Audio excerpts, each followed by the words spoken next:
we're happy to be here together tonight and have this opportunity to be able to engage in the discussions and in the work about how to best support all students in our public schools today. We know this is a super challenging time, and so we just really feel thankful for this time together to just sit together and think in this professional space.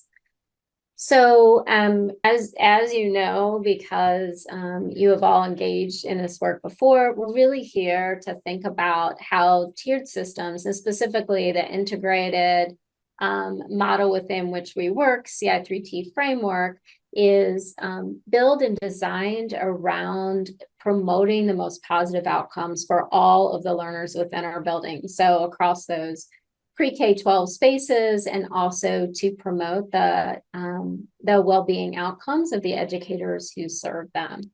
So Kathleen is going to take you into this in more depth in the overview, and then we're really going to dig deep into thinking about Tier 1 tonight. So across both the academic, behavioral, and social spaces, and also thinking about what it means to teach your plan to all of the stakeholders that are in your building, how to reinforce it, and also how to monitor how you're implementing and how it's affecting the outcomes for students.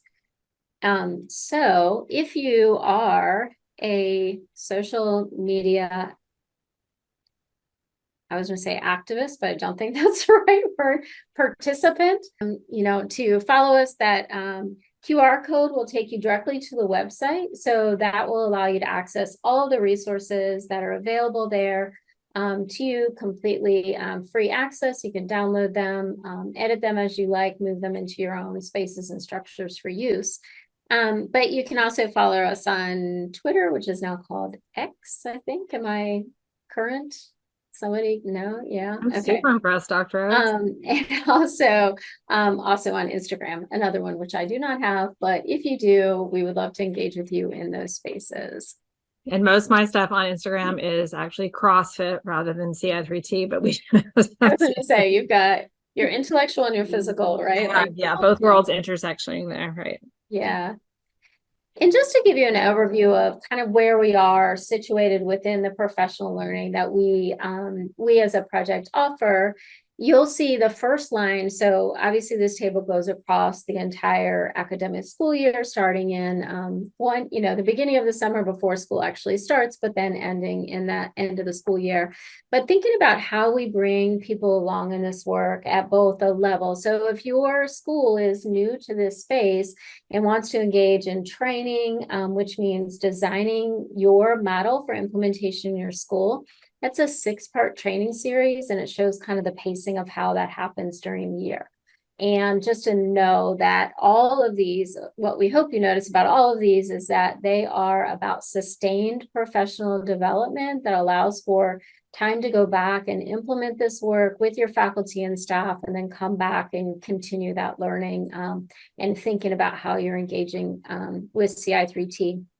So we do have an implementation support series that is specifically for teams that are doing this work together. And then this series that we're in with the STAR, these are individual sessions that collectively help you advance your CI3T work, but they're around individual topics that you can engage with as you are interested, and bring others into the space with you as well. We also have the trainers and coaches call. So if you are thinking about how to bring this into your school, that's a really great place to come, because you can engage with others who are doing this work across the country. I don't know if we've had any of our global partners engaging in that space yet, probably not because of time zones, but certainly lots of people doing this work. So if you have questions about how to enact it, how to start it, how, any of those communication pieces. And then we do provide supports during those sessions for both those schools that are developing their model, as well as those are implementing and sustaining over time. And we'll have some spaces that we'll send you for dates and links to sign up for those at the end of the session. So the place that you can always go to access any of the professional learning available is on our website, ci3t.org, and then it is the professional learning tab at the top. And then you can either use that quick link on the side to click on Project Empower or scroll down and see all of the resources available.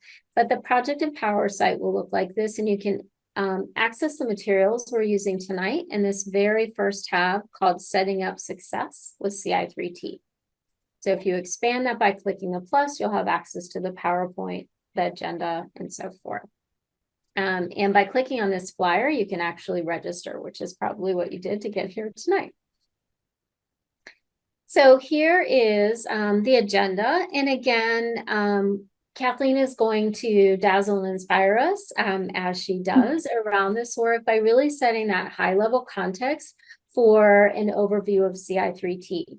What we know is even in schools that are coming as teams, there's lots of people that are new to this work, new to the team of this work. We also know, just like you never step in a river, the same river twice, the same is true around engaging in CI3T conversations, because every experience you have helps you deepen your learning and see this information in a new way as it applies to the schools or educators or students that you're working with. And then David is going to really think about and get into the weeds and details for rolling out your plan and how to share those successes back, or thinking about those successes, and then moving into implementing tier 1. And again, we're going to focus our time today on tier 1. So then Grant is going to dig deeper into those procedures around teaching, reinforcing, and monitoring, and then we'll wrap it up and kind of give you a preview of where we're headed to next. So thank you for being here. Okay. So just to center us all into the same conversation, we're here collectively as educators because we're all committed to promoting positive school outcomes for all of the learners in our building.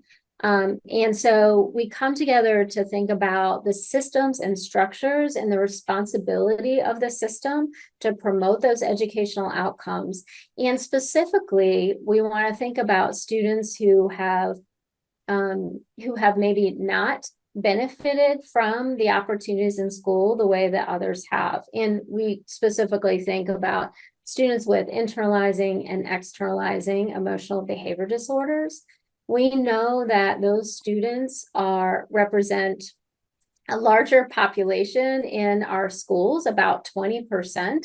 However, only 1% are served by special education. So this is the responsibility of all of us collectively to ensure that we have systems that look for, respond to, value, and recognize the contributions that all students bring, and making sure that we're recognizing and serving their needs. The fortunate thing is that there are so many partners that have come together around this work that school systems and school leaders and educators at every space in our buildings are really thinking about how to best serve students. How do we keep students in school? How do we promote outcomes that give kids and learners opportunities for their lifetime? So this just shows you the map of kind of where we've been and where this work is happening. And as you can see, it's all over the country. So lots of different locales. And ideally, you're thinking about how these spaces also resonate with the school context that you are in. As part of those partnerships that we've been able to engage in, we have a project called it's CI3T Enhanced. So it's Enhanced CI3T, and this is funded by the Department of Education, the Institute of Education Sciences, and it is to engage in supporting school leaders and school personnel and better supporting kids. So we are currently actually in year 5 of this work. And we spent 3 years listening to what educators needed, developing resources and materials that at the end of this year, we'll be able to share more widely.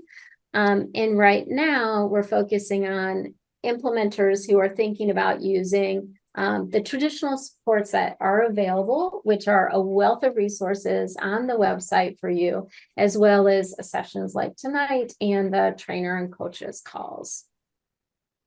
So we just encourage you and invite you to continue to watch for the work coming out of this and continue to visit our website as new materials are released. So I'm going to hand it over to Kathleen. Kathleen, I'm going to hand you over the screen sharing as well. Thank you. I appreciate it. And as we get started, I always appreciate it when Wendy has a chance to share that map to show all the different places where we are currently working and have collaborated. And to the extent that you feel comfortable with this, and I just want to make sure, are you seeing my correct screen right now? Yes. Okay, great. Otherwise, you can happily answer any emails that I had flashed up there. So it's been wonderful to see how this information gets shared within a state and across states. And I think it's fair. I think I speak for Wendy in this, that I think it scaled up in ways that we didn't see it happening in a really fast schedule. And we're now even seeing people come to these sessions that are having an international footprint as well. So we are super excited to learn with and from you.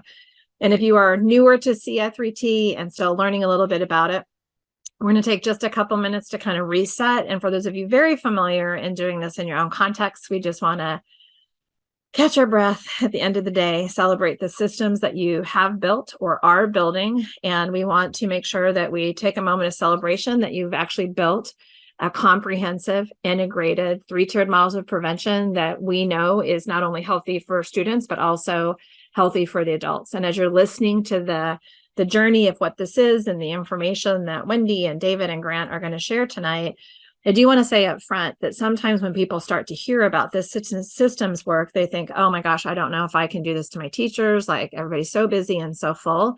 I want to let you know some good news that there have been studies done by Wendy and Eric and David and others on this call that have actually found that when people get into their second year of implementation, it hit about that 75% implementation of CI3T.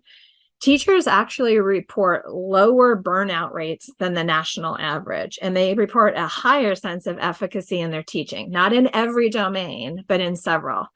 And that was true for elementary, middle, and high school educators. So I just want to applaud you for investing in something that is efficient and effective as far as organizing all the wonderful happenings in your building. So when you think about the work that you're doing at Tier 1, the idea behind these 3 building blocks of thinking about what do you want the experience to be for students academically, behaviorally, and in terms of social and emotional well-being, you're setting the stage to create this really transparent set of communication, not just for teachers, but also for families, the students themselves, and administrators. So when you think about that Tier 1 experience, our goal in putting that in place is to create the most positive, productive, and I think even joyful experience where we can make sure that we are using a data-informed approach to meet students' needs in an equitable way, using the most relevant practices, things that are evidence-based strategies, practices, and programs, and also doing it in a way where it's transparent to families and to the educators that are coming into systems. So ideally, like when you're hiring people in your district, or if you are welcoming people that are new to your school or changing schools, this is creating a transparency. I like to think about it as leveling the playing field so that we're teaching those expectations behaviorally. We're setting the stage for clarity so that every adult in the building knows what's happening. And there's also a commitment to social and emotional well-being. So as part of this process in the building year, there's actually time that is dedicated to reviewing the literature to see what does the evidence say about these various different approaches to making sure that you're picking a program that is reliable and valid based on the value and the cultures of your community. And even as wonderful as everything is at Tier 1, when that is in place, we know for sure there will absolutely be some other students that need more than Tier 1 has to offer. That doesn't mean it's a bad school, doesn't mean it's a bad teacher, doesn't mean it's a bad kid. That's an expectation. There are going to be some people that need more than Tier 1 has to offer, and that's okay. So for those of you who have known me a long time, you might say, you know, she's got Tier 2 needs for social skills, but not for academics. And those of you who know me really well will think it's actually more like Tier 3. But it doesn't mean that all of my needs are in that one area, and they're fluid. So we want to make sure that you're using reliable, valid data to guide decision-making as to which students need more, and also to get input from educators to find out what do you need more in terms of your degree of comfort in working with kids that might need Tier 2 supports.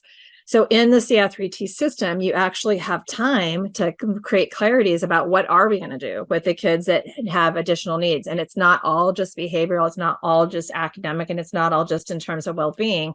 And in a CI3T model, it's integrated. So in some of the sessions, such as like tonight and others, we'll talk to you about the idea of doing this in an integrated way that is efficient for teachers. But even within tier 2, there's going to be some variability. There's going to be some kids that no amount of M&Ms is going to make it happen because they haven't learned that skill set yet. That's an acquisition deficit. So that means I need to do something different to teach it.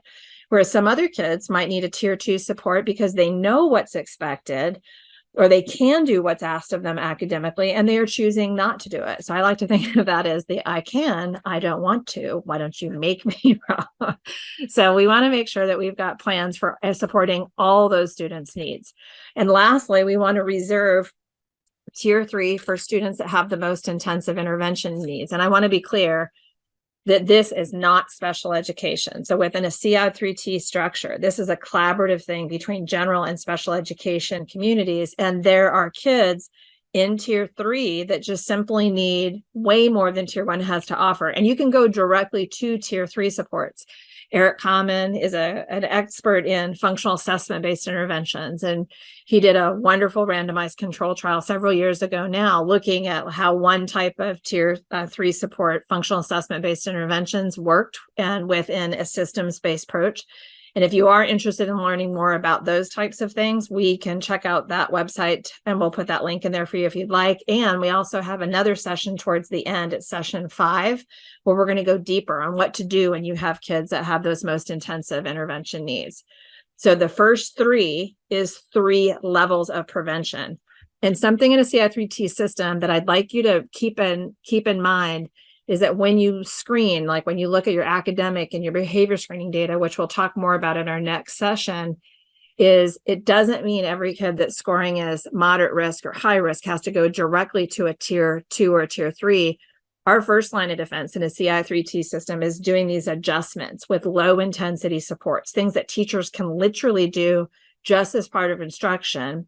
Things like adding in higher rates of behavior-specific praise, or doing pre-correction, or doing things like providing a certain type of feedback or opportunities to engage. And we have a brand new special issue that just came out in the last few months.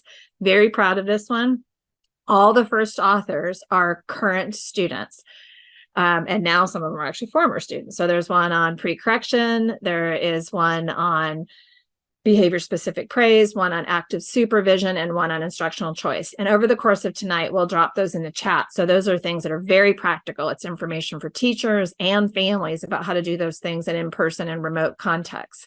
The next 3 to pay attention to in a CI3T model is the 3 components, the 3 academic, the behavioral, and the social and emotional well-being.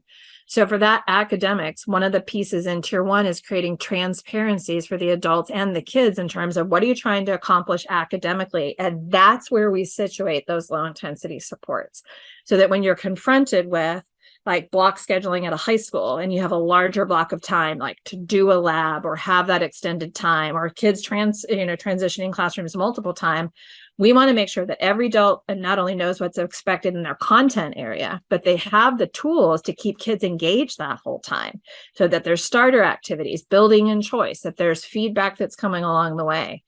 Another key component at the center of this is positive behavior intervention and support. Positive behavior intervention and support is the same thing as PBIS. It had a name change. But as part of the CI3T model, we use a data-informed approach. So if you happen to have like be respectful, be responsible, give best effort up on your walls, that is fantastic. And in a CI3T model, there is a survey called the School-Wide Expectation Survey for specific settings. And I'm looking at David because I get this wrong almost every time. And he's done some extensive studies on that as well.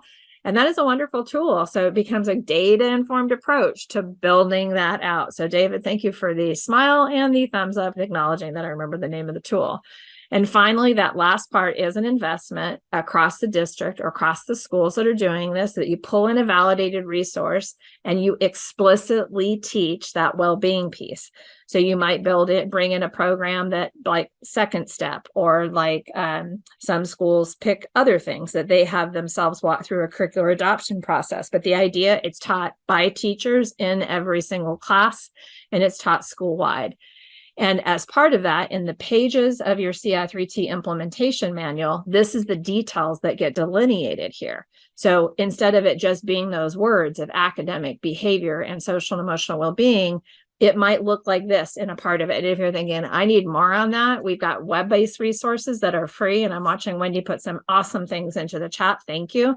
We also have other resources that you can access and other information about how to do the building. But the big ideas are a place to put it all together. We want to take the guesswork out so that when you meet somebody, you can say, this is how we do it. And normally I would break into song and sing that Montel Jordan song right about now about this is how we do it, but I'm trying to refrain. Today, we were at a wonderful training, Elise and I were. It was a school that's been actually implementing. They're heading into their 11th year this year, and they've innovated. At that high school, they actually have, it looks like a picture book, like a child's picture book, but it's for their teachers. And it's around a spiral thing. And you flip through it, it has all the pieces of their plan because they decided it needed to be in the hands of every teacher. Also in that, in addition to those strategies, is that plan for how to respond respectfully to challenging behavior, information about when their social and emotional well-being curriculum is going to get taught. And that is what we teach at Tier 1. And not only you're acknowledging the kids for being engaged in those things, you're also recognizing the adults in the building for meeting expectations. So you're celebrating the successes of implementation. And lastly, as we've said, the entire process is data informed. And you'll hear pieces of this tonight, but in fall and spring, for time and eternity, teachers in that building, faculty and staff give input every fall, every spring to say, what do you think? What do you think about the goals and the procedures and the outcomes? And that's stuff that Grant Allen and Wendy Oakes are experts in. They are like deep diving into social validity to learn more about that. And we have learned that social validity predicts treatment integrity. The treatment integrity is to find out, like, what are you putting in place? What does the teaching look like? What does the reinforcement look like? And importantly, when we get into the screening, which we'll hit on in our next session, is we don't want to make, I'm going to use the words I think that would be used by Grant Allen, some willy-nilly decision about who might get Tier 2 or Tier 3. We want to actually use data to drive that decision-making about which kids might need Tier 1, more than Tier 1 has to offer, and connect them to a Tier 2 or a Tier 3 support. Again, remembering that there is a plan for non-responsiveness. So when we think about what CI3T is, I want to set that as the stage. And now David is going to help you to think about, if you have that plan in place, or if you have elements of this, whatever it is, we want to get from that great idea in your CI3T implementation plan and get it into practice. So it's like putting feet to the words. Thank you, David. Thank you, Kathleen. Great setting the stage for everything that happens in CI3T and what it is. So I'm going to start talking about rolling out your plan. And if you're still building your plan, that's okay too. This is what you have to look forward to as you get that all set up and ready to go. And the first thing we want to think about when we roll out our plan is to remember that it's not just for the students. First, we've got to roll it out to our faculty and staff, because all of the behavior change and supports that we're looking to provide for our students, we have to start with the adults in the buildings. They're the ones who are going to make the change happen with our students. So we're going to look at rolling out the plan to faculty and staff, and then we've got to also roll it out to students so they know what's going on. And we can't forget our families and community as well. We want to involve them as much as possible. So we roll it out and let them know not only the components that are important for each of them, but the whole plan, so they get the bigger picture. And this is something we would do every year, because each summer, the CI3T leadership team is going to look at the CI3T implementation manual and make updates based on the data that they've collected throughout the year prior. So they're going to look at the social validity data that Kathleen was talking about, the treatment integrity data, all the data that we get, and we love our data, and see what needs updating in the plan and roll out those changes each year. And plus we get new faculty and staff. Of course, we get new students, and with those students come new families and new community members as businesses and everything else comes into the areas for our school. So when we roll out the plan to faculty and staff, we of course want to give them their updated implementation manual. Like Kathleen was saying, if we can give them a physical copy of that, that can be really powerful to hold it in your hands. I know we're very electronic today in everything that we do, and sometimes it's a little extra step to find the link and pull up the plan, even if we've got it bookmarked, and to find where in the manual. So we've had great success for those schools who are able to have the printed copy too, especially in their first couple of years to get people used to it. And then some have switched to electronic. And then after a few years of that, they bring back the paper, because it's that power of having it in your hands at every faculty and staff meeting, which starts with, now turn to this page. This is where we're working today as we talk about this new intervention that we're going to provide professional learning on, or as we discuss this component of the Tier 1 plan, we're looking in our manuals where that is. Along with that comes the other components here, like this school was a middle school that had little bracelets to help everybody keep their school-wide expectations in mind as they went through every aspect of the day, and having posters for every setting around the school. So you see the classroom expectations poster here, but they also had giant ones with all of the settings, and then the manual, and then they had Cougar Cash was their PBIS tickets that they used to reinforce behaviors when they observed them being exhibited by the students, so that when they found that attention reinforcing, they also got the token that they could then exchange later for something, whether that's to get something or avoid something, because we want to offer both to our students. Within the manual that every faculty and staff gets, and they often make this publicly available on the website as well, so families and community can see their portion too. So this row right here is the roles and responsibilities that are clearly defined, very transparent, everything that faculty and staff need to know in each of the domains, the 3 columns for academics, behavior, and social emotional well-being. And within those, it even identifies low intensity strategies that we would expect to see in every classroom. So active supervision, pre-correction, instructional feedback, those that you see highlighted there, we hope to see, not every minute of every day in every classroom, but throughout our lessons, we are pre-correcting as we transition or move into using our individual whiteboards for math. We remind our students what those expectations are so that we can prevent the challenging behavior. And when we observe those expectations, we use behavior-specific praise, and we use lots of active supervision around the classroom. So we see all of these low-intensity strategies in our CI3T schools.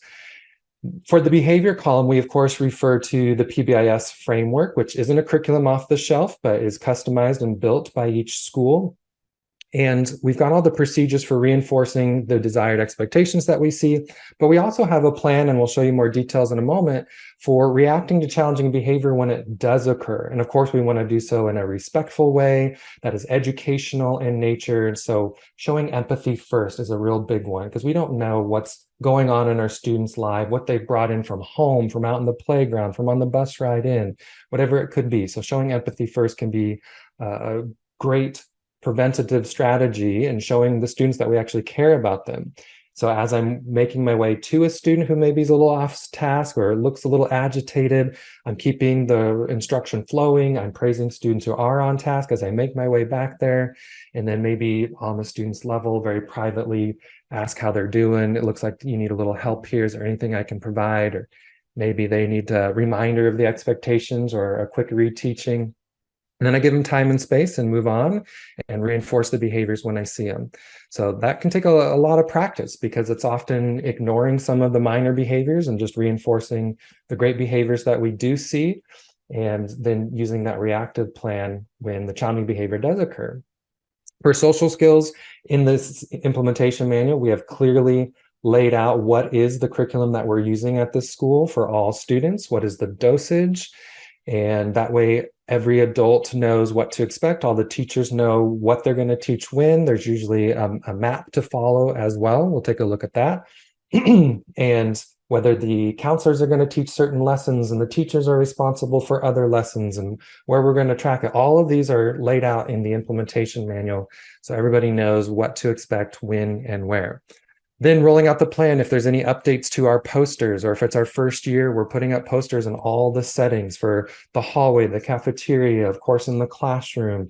And the larger expectation, the full matrix, goes in our classrooms for sure, because it's the teaching tool that all teachers and other adults can use to refer to redirect, or to reteach. And that can be often seen in hallways as well, in addition to just having the specific poster for hallways in the hallway. We can have others too, just have that unconscious, subconscious learning, because they keep seeing the language and the posters all around the building.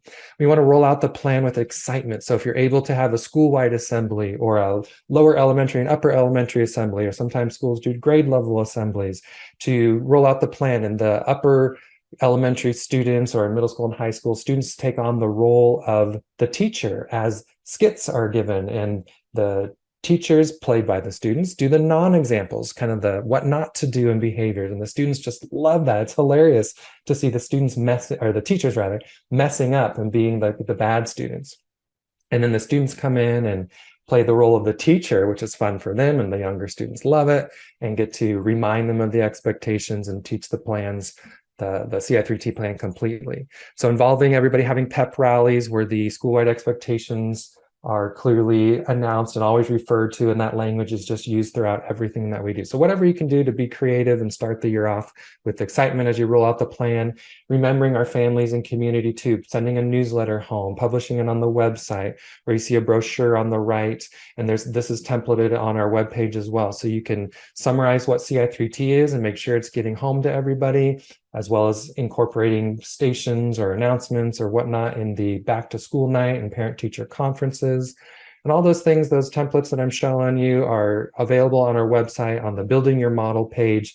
So you can download them and customize them and have them ready to go. Often they're at the counter at the front of the office when you walk into the school, so you can pick it up and see what's going on. And that's great, not just for our parents and families and community members, but our related service providers who are shared across schools. They can come and see, okay, at this school site, in this building, what are the school-wide expectations? What are the plan? What extra is offered as far as tier 2 and tier 3 grids? So that's all there as well. If you are with a team and you're watching this in the recording, or if you're here live, think about some successes. And if you wouldn't mind dropping in the chat, what are some successes you've had so far this year, just rolling out your school-wide expectations, your plan, your blueprint, your map, whatever you call it at your school. If you would, drop in one success for the start of your year in the chat. Or something you're looking forward to in the coming year, something you've seen when you've observed other schools or just around your school.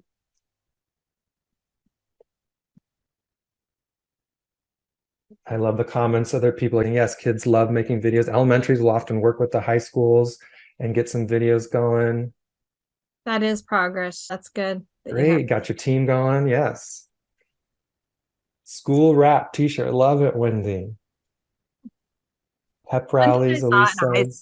That I saw that was so cool. I was in a high school that's been doing this for a long time, and I noticed that all their custodians now have shirts that have their school logo on the front and the expectations across the back. So it said, like, be respectful, be responsible. And I thought that is so cool to involve everybody. Yeah, that's great. And some of that can be made and given away as swag that students can use their tickets to get. Wendy's absolutely right. Love getting the bus drivers involved, making sure we roll out the plan to them. We've got bookmarks on the website templated where you can just have a small skinny piece of paper with just the bus expectations, so you can give them to the bus drivers along with a stack of tickets so they can reinforce students for meeting the bus expectations. And that's usually in the school-wide matrix as a column as well. Great. Thanks everybody for sharing those successes. If we look at implementing tier 1, so we've rolled out the plan and now we're getting into the year and we're implementing it. We're going to teach the plan to everybody, be sure we reinforce the plan with all of our stakeholders and groups, and also monitor the plan to make sure it's being implemented as designed. And so we can celebrate successes and report data back across all of our domains, academics, behavior, and our social emotional well-being. So looking at rolling it out in the academic domain, within your CI3T implementation manual, of course, got those clearly spelled out roles and responsibilities. So we've named our core programs typically. So what is our reading curriculum at the elementary level? What is our math curriculum that we're using? What dosage? Are we doing 90 minutes of uninterrupted reading instruction in addition to the rest of our English language arts program for listening and speaking? And maybe it's 30 or 60 minutes of math each day. And what is the curriculum? So that's all named there for academics, so we can roll it out. out. And you can read more about this in the book in the top right corner. You see there, Developing a School-Wide Framework, lots of examples in there as well. And I'm showing you the faculty and staff row, but there are other rows for students as well, like arrive on time and stay all day. That's an expectation that we have, of course, for all of our students. And then for teachers continuing on, another one there is we want them to use those low intensity strategies that we showed in the previous example and listed here. And that means as a CI3T leadership team, we need to be providing the professional learning to all of our faculty and staff so they have the knowledge and the skills listed here on those low intensity strategies in their toolkit so that they can use them in their classroom as just part of their regular tier 1 instruction, maybe have it ready to go as a tier 2 intensified support as well, but giving them the skills so that they can keep all students in the classroom, so that they feel empowered to work with all students rather than the need to send them to a specialist or send them out to the office when there's a minor behavior that they don't know how to handle. So giving them these strategies prevent those challenging behaviors, help students stay in the classroom, and helps the teachers develop their sense of self-efficacy to manage and handle everything that might happen in their classroom. On our webpage, ci3t.org, currently on the COVID page, you can find full exemplars for each school level, preschool, elementary, middle, and high. And here's just one page from the elementary version listing the full CI3T plan. This is the faculty and staff roles and responsibilities. So again, you see there the low intensity strategies. They've listed 90 minutes of uninterrupted reading using the Scott Forsman Reading Street curriculum. So things like that get very clearly delineated so that everybody knows what is their job when it comes to teaching the plan to everybody at the school. So in the purple there, we're looking at procedures for teaching. So from the faculty and staff point of view, these are all questions that you can ask to self-reflect your roles and responsibilities, but specifically for procedures for teaching, we want to ask ourselves, how am I doing with those low intensity supports, those low intensity strategies? Am I offering instructional choice? Do I have high rates of behavior specific praise? Do I offer a very high frequent opportunities to respond, to keep engagement up and prevent the disruptive behavior? And then for reinforcement, am I reinforcing students at a high rate with a behavior specific praise, randomly paired with tickets so they don't expect them, but they're still coming? And am I monitoring? So celebrating its successes, of course, as well.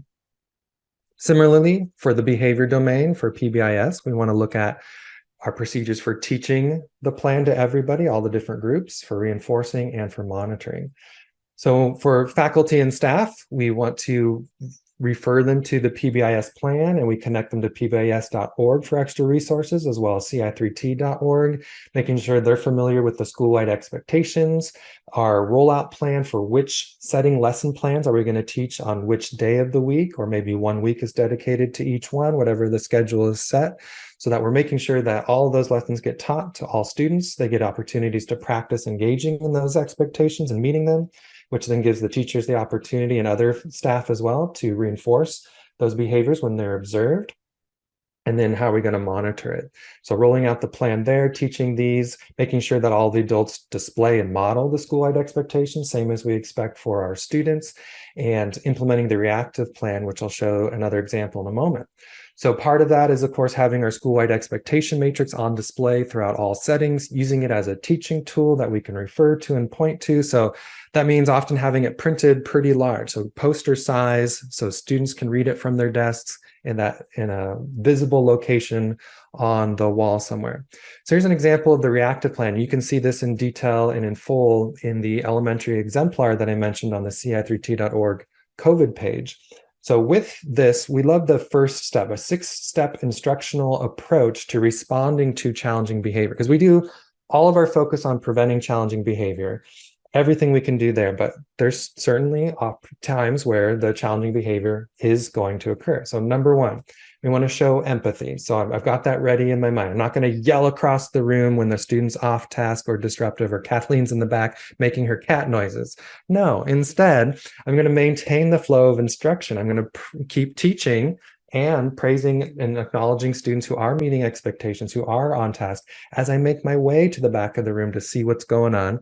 And again, I'm not yelling. I'm showing empathy first and trying to ask, like, what's going on? What can I help you with? What do you need? Or do you want to talk to me or somebody else? And I know I taught high school for 8 years, and I saved so much instructional time by giving that opportunity to the student to take a few minutes to redirect their own behavior, giving them the agency to do so. So instead of yelling at them or saying, we got to get back on task, like, I don't care what's going on, get to work, get to work. No, I would say, what's going on? Do you want to talk to me? I've got a minute before we get started, or I can write you a note to your counselor, or do you just want to go get a drink of water and come right back?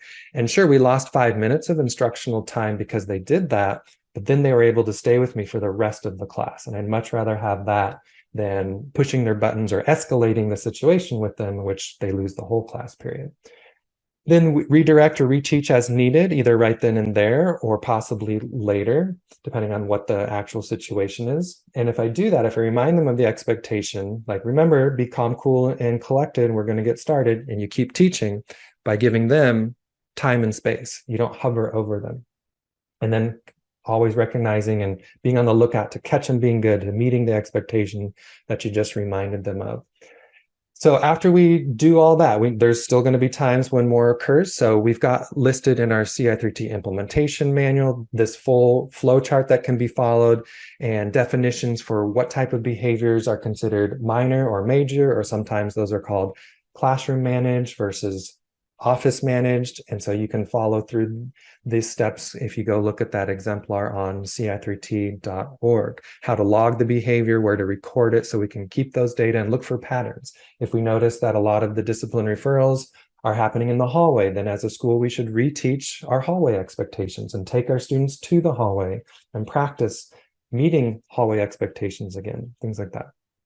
So again, the exemplar in ci3t.org on the COVID page, you can read through more details and see more examples, not just for faculty and staff, but the student expectations, roles and responsibilities, administrative and family as well.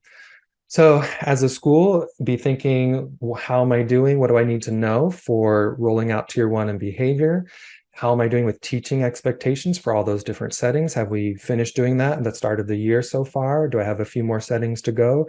Do I need to revisit those now, or at fall break, or right before winter break and after winter break, before spring break and after spring? We know there's predictable times when challenging behavior is going to increase, and we can prevent that by reteaching these school-wide behavior expectations for the different settings. And taking a look at how am I doing with implementing all of these procedures and reinforcing them.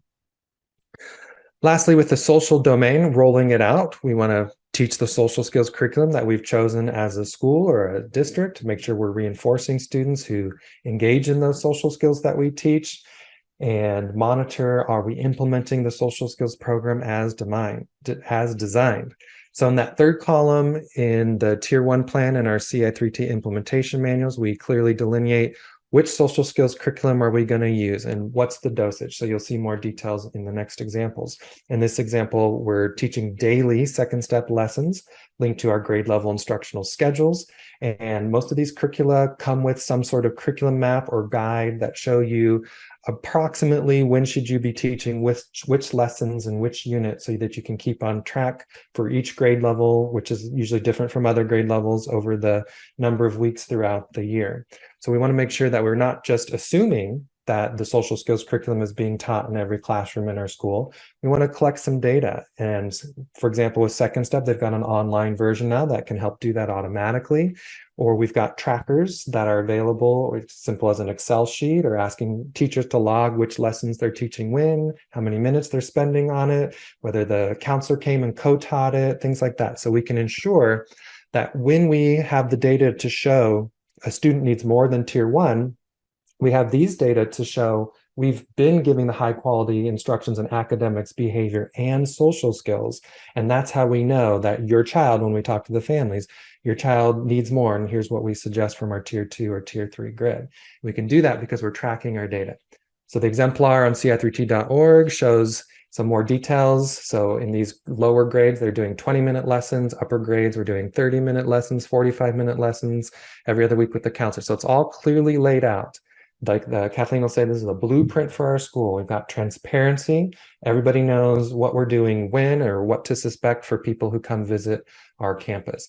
We can ask ourselves, how am I doing with teaching that social and emotional well-being lesson, the social skills curriculum? Am I following the plan? And am I integrating those social skills and the language that are involved in the social skills lessons? Am I integrating that into all of the lessons that I teach? So you might be interested in this integrated lesson plan, which you can also find on our ci3t.org COVID webpage. And as you're planning your academic lesson, you're pausing and thinking about what behavioral low intensity strategies will I need at what point in this lesson, because you might need all of them. You're going to pre-correct, you're going to have high rates of opportunities to respond, you're definitely doing instructional feedback, but at what point? And can I offer some instructional choice? Where am I going to use behavior specific praise? I'm definitely actively supervising. And with a little forethought, you can even have a high probability request sequence built in. Boom, there's 7 low intensity strategies in whatever academic lesson that I'm planning.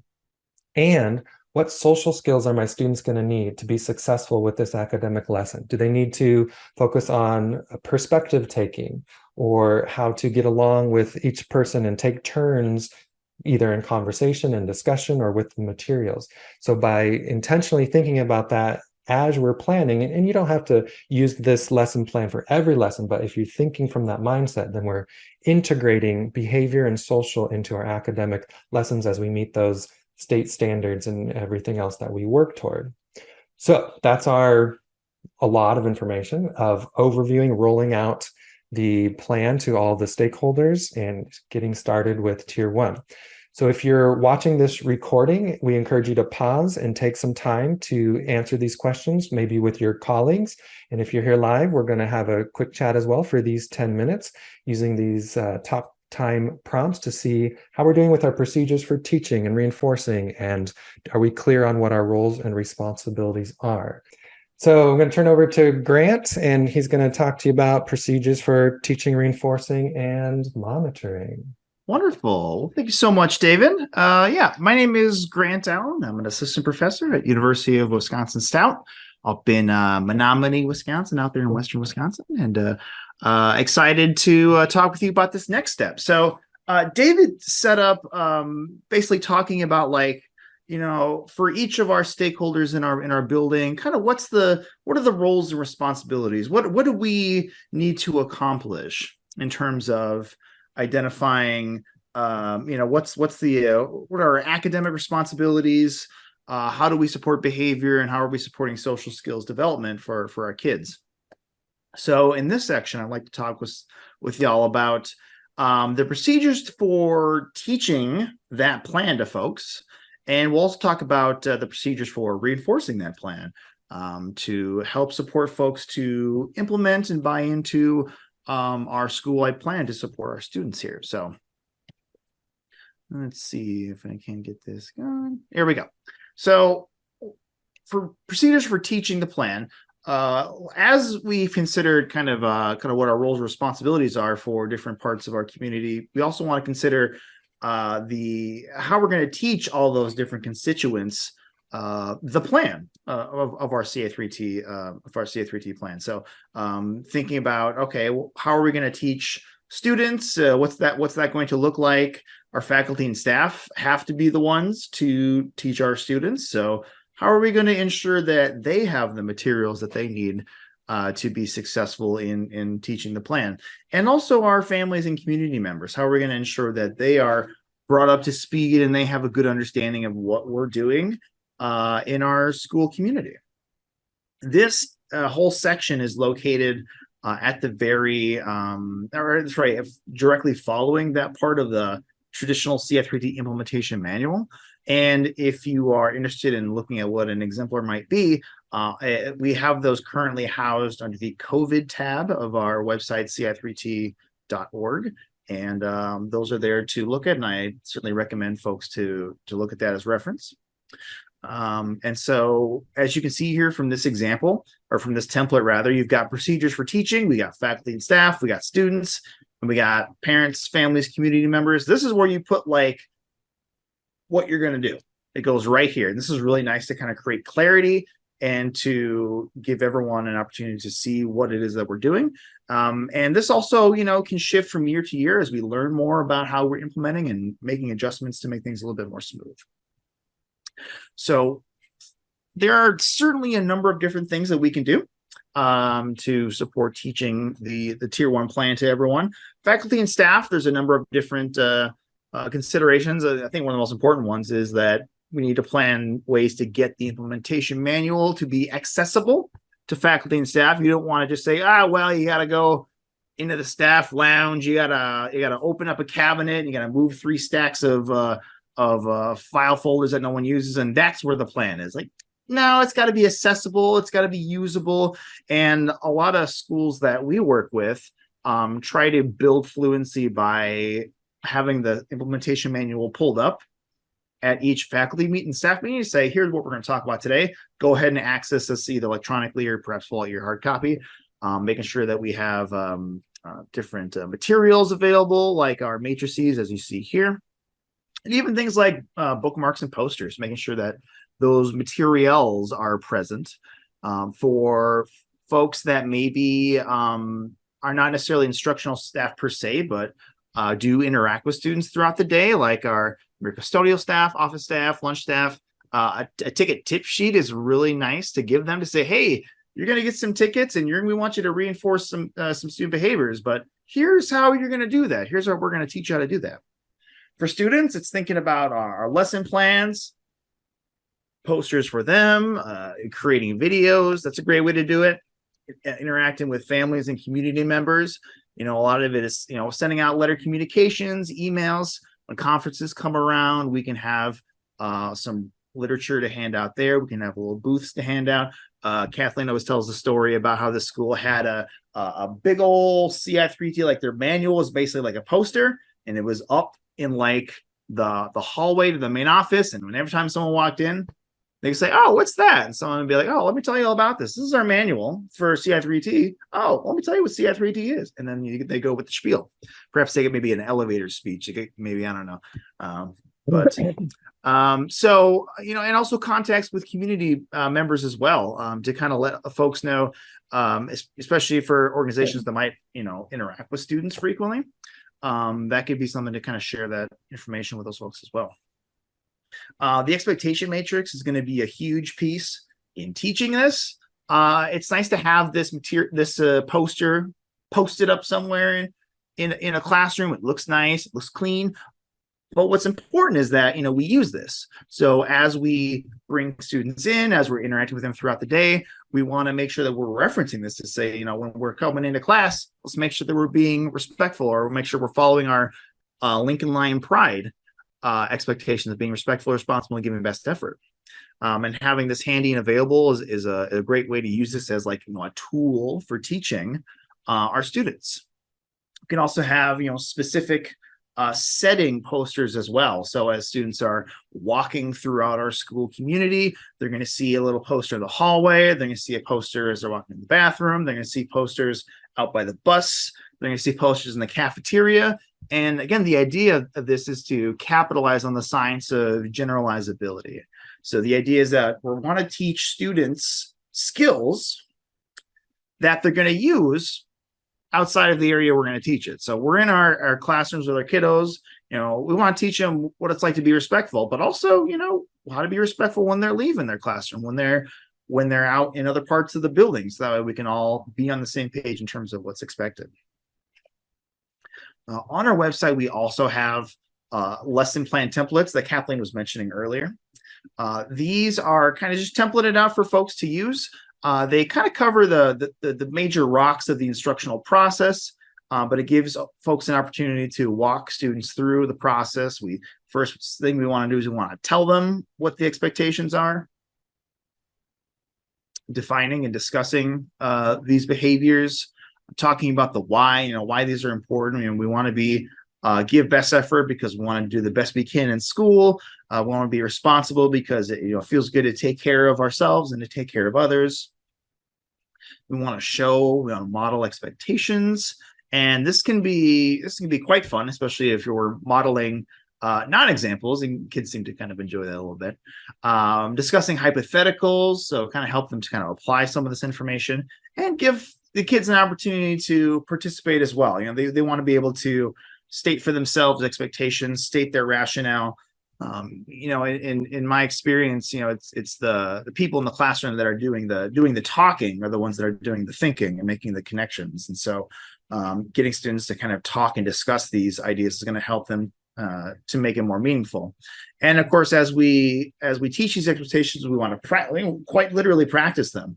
As we're lining up to go out to lunch, let's practice being respectful in the line. Let's practice giving our best effort as we're walking down the hallway. And using incidental teaching as we go throughout the day to highlight, oh, I see little Timmy over there is doing a great job of being respectful. And as we'll get into in just a moment, reinforcing those behaviors once we see them in order that we can continue to see those being stronger.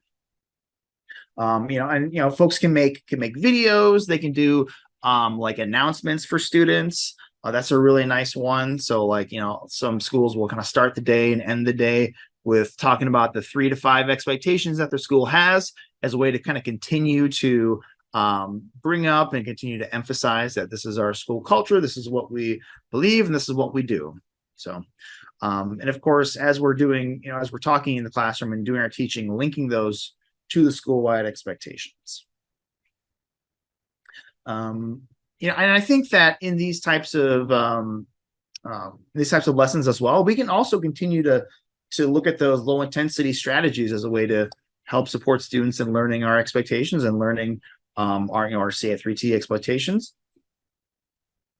So using things like opportunities to respond to get kids kind of actively involved in the process, or using maybe some sort of instructional choice in there as well. Trying to find ways to make it fun for the kids, because that's what we're trying to build classroom environments for kids, so that way they can enjoy being in school, that they can feel safe, that they can feel welcome, that they can feel like they're in a positive school community, right? And so trying to focus on that is going to be a great way to help kids to build that buy-in, to participate in the plan that the school has developed for them, and that's going to help them later on to achieve the outcomes that we're really looking for across our 3 big domains. And we did touch upon this a little bit earlier, but the integrated lesson plan can be important as well, and thinking about like the 3 different domains and how we're going to incorporate those in our instruction. Again, this is, I believe, on our, so it's on our COVID page. If you want to take a look at that. And again, we're not saying like go use this per se, but like this is a nice way to think about sort of systematically considering how we're going to establish expectations for behavior, for social skills objectives. And then, what are some specific strategies we can use to kind of help create engagement around those things? And what I think is really cool is it also has a little, the lesson plan template has a little kind of check sheet at the very bottom to say, how well did I do with implementing this lesson? So just some things to think about there. Okay. So the other key piece of the teaching is the reinforcement.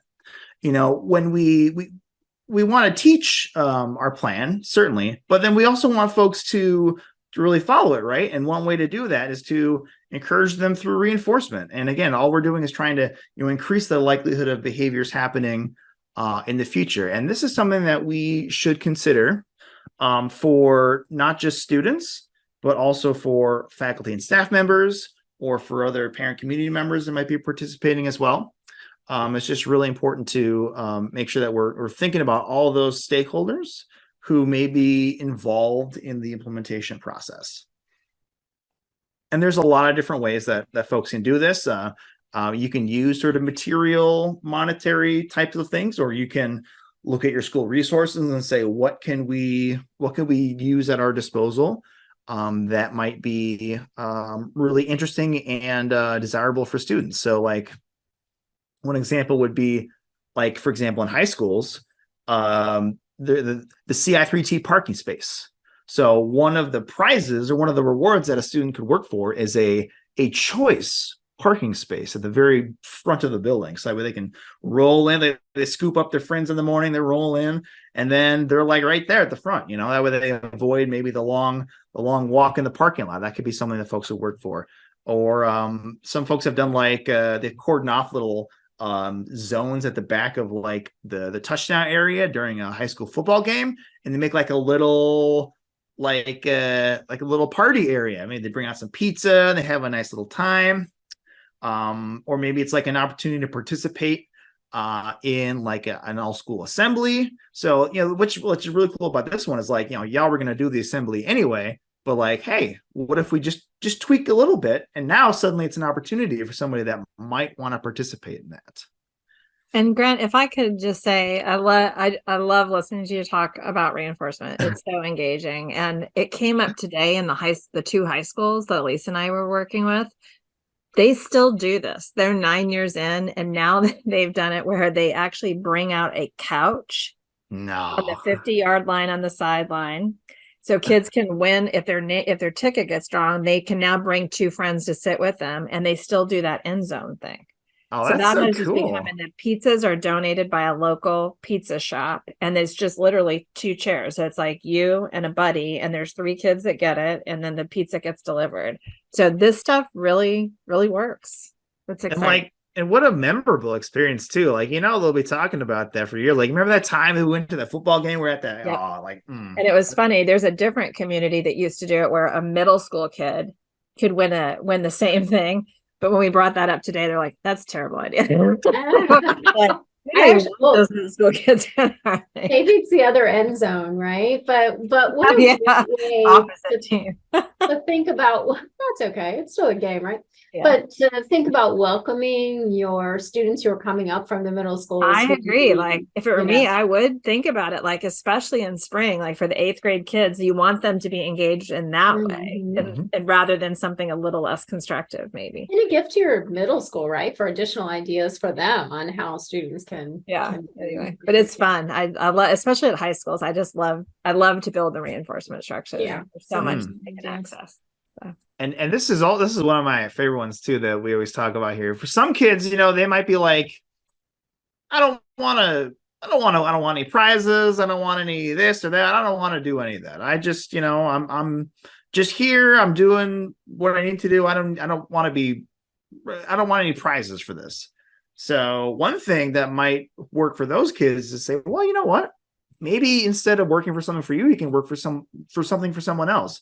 You turn in X amount of tickets and we'll donate Y amount of foods to a local food shelf or a community food drive. And suddenly they're turning the whole thing around and say, well, maybe you're working for someone else. Maybe you're doing your tickets are going to be used for good for someone else. And that, okay. So we're already kind of down the road, but before we get too far down the road, let's just take a moment and remember what it is that we're talking about when we mean reinforcement.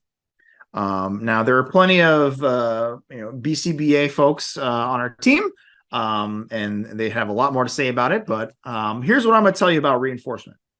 Reinforcement is all about consequences. Now, in the common parlance of today, a consequence might be considered a bad thing. Like, ooh, you're gonna reap the consequences of your actions. But honestly, in a behavioral sense, a consequence is simply something that follows a behavior that's going to either increase or decrease the likelihood that it's going to happen again. So, if you smile at somebody and they smile at you, well, that's a consequence of your action because it might make you want to smile at people again more. So reinforcement it's a consequence that will lead to something that is going to likely happen again in the future. So it increases the likelihood of future occurrence of a given behavior. And the idea is that we want to use reinforcement to strengthen certain behaviors, especially for kids, that may have some struggles with engaging in pro-social behaviors that we want. We can use reinforcement to try to help them to do and engage in those behaviors that we want to see. Now here's another big one. If we had sound effects right now, I hit the little like alarm button right here. So I'll tell you, lots of folks, this is confusing for folks, but we have different types of reinforcement based on how the environment changes. So we have positive reinforcement, which is something that you hear quite frequently and most folks are quite familiar with. Positive reinforcement, you're allowing access to something in order to reinforce a behavior, or you're introducing something into the environment that's going to increase the likelihood of a behavior existing. So just praising a student would be an example of positive reinforcement. You're giving them access, or you're introducing praise, which a student may want to hear, because who doesn't want to get praised? And that will say that the student will say, I like being praised. I'm going to try to do that thing again that got me that praise. Negative reinforcement is the opposite in that it's removing something, or the student is avoiding something in order to increase the likelihood of a behavior that to occur. So if you think about like that parking space idea that we had earlier, when students park in the parking spaces right in the front of the school, they're avoiding having to walk all the way up, or they're avoiding having to walk all the way back through all the traffic. And so by avoiding that might them enjoy that experience, and it would make them want to do those behaviors that earned them that experience in the first place. So positive and negative types of reinforcement, not punishment. So you don't want to, these are not things that are punishing to reduce a behavior. We're trying to encourage behaviors with these contingencies. Cooper, Huron, and Heward are the classic folks that you might cite when talking about reinforcement. So this is where the tickets come in here. The tickets serve as that medium for exchanging of the reinforcers. So what's really great about reinforcement is that you have different types of reinforcement available for a student, but you don't exactly know what they're going to like on a certain day, or what they're really desiring, or what they would really work for. The ticket is going to universally represent that for each student, because they know that a ticket is going to be worth whatever it is that they want to work for later on. So it's basically the ticket is itself kind of a contingent, representing a contingency to say, if you get this is going to allow you to exchange it for something else later on. That's a really powerful tool. It's also a way to communicate to a student that they've successfully engaged in a specific behavior, and that's something that we're going to want to see in the future. So that's kind of where the power of the ticket lies here. So Grant, I just wanted to say that these couple of slides about reinforcement might be some of the most powerful ones that you use over and over again in your school as teachers try to understand how to use reinforcements and reinforcement in a way that doesn't feel like bribery, that feels like appropriate to the context and the students that you serve. So I would say download and tag those couple for future conversations that you'll be having. Right. So jumping off of that, let's talk just briefly about some general tips for using tickets to communicate that effectively. So really importantly, tying tickets to expectations is important, but a prerequisite is that the expectations have been taught solidly, such that students know what it is that they need to be, the types of behaviors that they need to be performing to earn that reinforcement. And we also want to ensure that when we're using tickets with students, we do want to pair those with behavior-specific praise. We want to make sure that students understand what it is that they're earning the ticket for. So, well, thank you for being respectful to your peers as you were having that conversation, or I appreciate you being safe when you pushed in your chair as we lined up to go to lunch. This is communicating to the student what the expectation is, and also adding in the praise element as well to reinforce those behaviors whenever students meet those expectations. Having a variety of reinforcers available is really important too, because you want to give students a variety of things to work towards. You want to give them a variety of options to choose from to appeal to a wider variety of interests. You also want to avoid, I believe the term is satiation. So, if a student is earning the same thing over and over and over again, it's like, I don't know if I really want that again. If you have multiple options, you can avoid that to a greater degree. And if you notice here by this graphic, this is an example of how a school might map out different reinforcement technique or reinforcement options into different areas. You see, like on the wait, hold up, laser pointer. So you might see on the left-hand side of it here, you have like the access something. This is like the positive reinforcement side of it. Over here is like the avoid, pass, skip. This is like the negative reinforcement side of it. And so what we have here, it's organized by social types of experiences, like having a game with a friend, or a pod pass for independent work time. You might have activities or tangibles, something like a class job, or maybe getting out of an activity like a late assignment pass.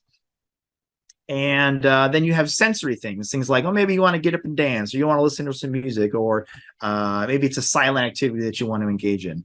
These are just some examples, and really the idea is that we're showing how to think about reinforcers in different areas to, again, appeal to the greatest types of interest for students. This can also be displayed in a nice little kind of what's the term I'm trying to say? Well, a nice visual here for you to look at. What's interesting about this one is that this school thought about some of their specific resources that they have in their school, which is a little pupper right here, a little therapy dog, I think. But like they incorporated that into their reinforcement choice menu here. So like you could have lunch with Della the dog, or take little pictures. Just a way to kind of display the different types of activities that a student could have. And I'll try to wrap up here in just a moment. But we've got some other things to think about. Having a 4-to-1 positive to corrective feedback ratio that is what's recommended, and it's shown to be associated with positive effects. It's a bit hard to do because it really requires you to be very purposeful about the type of praise, but it's definitely it's a goal to work towards. Again, we want to use behavior-specific praise with tickets or behavior-specific praise by itself, trying to use things sporadically, and giving feedback that can be verbal or nonverbal to students. Also an important consideration here. We want to think about also fading at some point, because the idea is that we want to use these reinforcers to increase the behaviors, but we also want those behaviors to elicit access to the natural reinforcing contingencies in an environment. And what I mean by that is an example. So we want to transition to things like, I got a ticket for turning in my work on time. We want to change that to, I turned in my work on time, and that feels really good because I set a goal, I accomplished it, and now I don't have to worry about that anymore. So like shifting it to those sort of naturally reinforcing contingencies in the environment, and we can help to shape that through using reinforcement techniques in that way. Some do's and don'ts really quickly. You want to avoid the kind of quid pro quo here. Instead of saying, if you follow directions, I'll give you a ticket. Instead of that, try remember the expectations are 2, and then you can reinforce those students at a later point. Instead of saying something like, oh, you got the correct answer, you get 2 tickets. Instead, you want to reinforce the behaviors that got them to reach the conclusion. So, you were participating, you were paying attention, you were using the correct model to follow through, that type of thing. Instead of, using tickets in sort of a kind of a punitive way to say, oh, you can't behave that way and earn tickets. Think about how you can reinforce other students who are meeting expectations. And that's a really powerful tool in order to communicate those expectations to students in that way.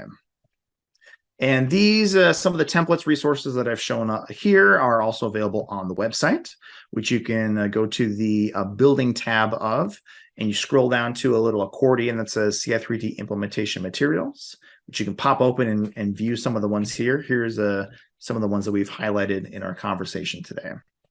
And so with that, we're going to take a moment and have some talk time here. So let's go ahead and wrap up our discussion here by talking about the procedures for monitoring piece here. So we've got our plan, we've taught it, we've got plans for reinforcement, we're setting it out into the world, and we're not just sort of letting it kind of fly off into the distance, but we're monitoring to see how things are going and make sure that we're on the right track, and to see how folks are responding to our to these procedures here. Generally speaking, we want to take a look at how students are responding through student measures like academic or behavioral types of screening and assessments, and program level measures, which is a really critical component of CI3T, measures that relate to the monitoring how the plan is being implemented. And we also encourage folks to consider certain, goals for the overall program, of things like, how do we make sure that, maybe we want to have a goal about maintaining treatment integrity, or maybe a goal about the number of students screening in with certain risk levels and that sort of thing. And taking a look at how these are progressing through the years and changing those to meet our needs as we move forward. But we have several kind of essential components of data that we are looking at. We're looking at, the foundation of decision making at the very get-go is our academic and behavior screening data. We're using that as quick touch points to see how kids are doing and how we can respond to those challenges when they occur. So systematic screening is really important to identifying student outcomes and relating to how they're performing and how we can make sure that we're responding to meet their needs, and also to make sure that we're having an effective tier 1 experience for everyone. But the treatment integrity and social validity piece is also really important, and that is new for a lot of folks who are new to CI3T. And essentially it's just looking at the degree to which practices are put in place. That's treatment integrity. Are we doing the thing that we said we were going to do? And social validity is assessing folks' perceptions on the acceptability of these procedures as it relates to goals, procedures, and outcomes of our CI3T plan. This is really important to help get us a snapshot of how things are going, and it helps us to make decisions about our implementation. It's really great for giving us an opportunity to celebrate the work that we're doing. Importantly, it gives faculty and staff an opportunity to jump in and share their voice, and to identify areas where we might want to change or grow in certain areas. We can use these data to inform professional learning efforts. We want to make sure that we're checking access to tier 1. One example is a school that we worked with a while back. They were looking at their social skills instruction, and through the process of checking implementation, they had found that there was a miscommunication somewhere, and one of the grades levels, they weren't doing their social skills instruction. They didn't have the tools, didn't have the instruction to do that. But they wouldn't have found that out if they weren't sort of checking for that. And again, the idea isn't like, haha, big brother, we got you. But it's like, we just want to make sure that folks have what they need to implement the plan. And if supports are needed, we want to make sure that we're bringing those in. So yeah, this is a really great graphic found on our CI3T measures page, if you're interested. But this information is really, for social validity, it's really important to help ensure that we're having contextual fit for our faculty and staff. And also, it's really important because this information can actually predict how school staff in future will implement our plan. The idea is that if we're finding procedures, goals, outcomes, if those are acceptable, we're going to be more likely to implement those things that we find to be beneficial and we personally agree with. So that's important to assess this level of agreement and then make decisions based on kind of how that looks. And again, these are found on our measures page on the CI3T website there. And again, this is all part of our general procedures for monitoring. We kind of have a little snapshot of this in our CI3T implementation manuals. There's a section called the assessment schedule, where all the data that we collect for all kids is kind of highlighted in this grid here, and that you can tell just kind of looking at the overview. Okay, we're going to do social validity and treatment integrity twice a year. We're going to do screening 3 times a year, and some things we're going to kind of measure every month of the year, like nurse visits, counselor referrals, absences, that sort of thing. So procedures for monitoring, really important to make sure that things are moving forward and kind of keeping an eye on things and providing support where needed.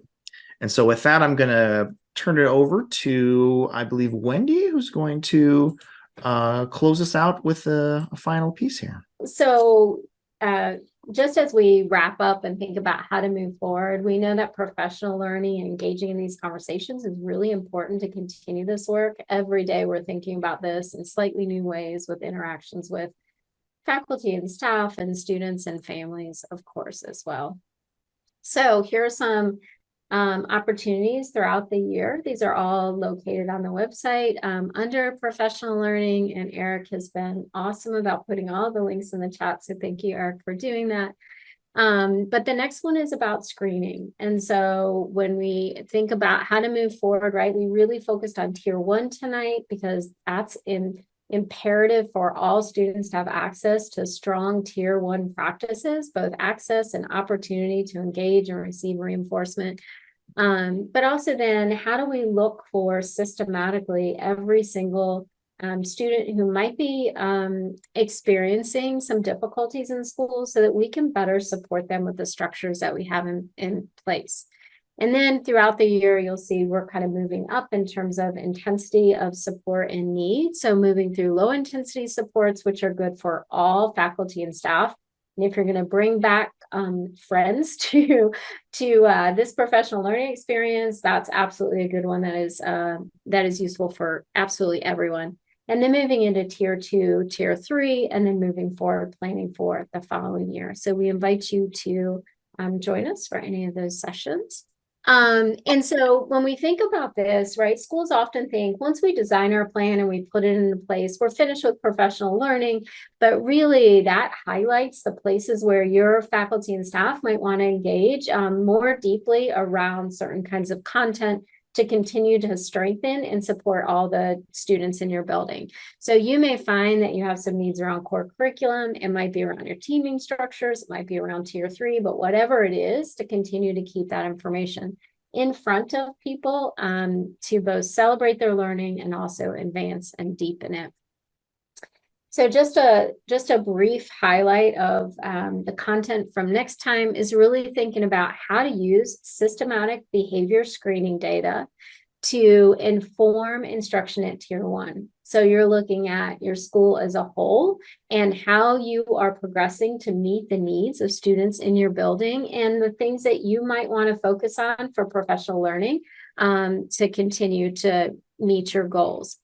The next thing then is also thinking about how you use it more intentionally around certain students, or not certain students, but certain classrooms. So you might mobilize your resources in a different way based on what the screening data tell you where pockets of student need are, or teachers that might need a little bit more support in terms of evidence-based classroom management practices. And then finally, also using it for connecting students to tier 2 and tier 3 supports when that is appropriate, and also helping to monitor that they are ready to transition either back to tier 2 or back to just tier 1.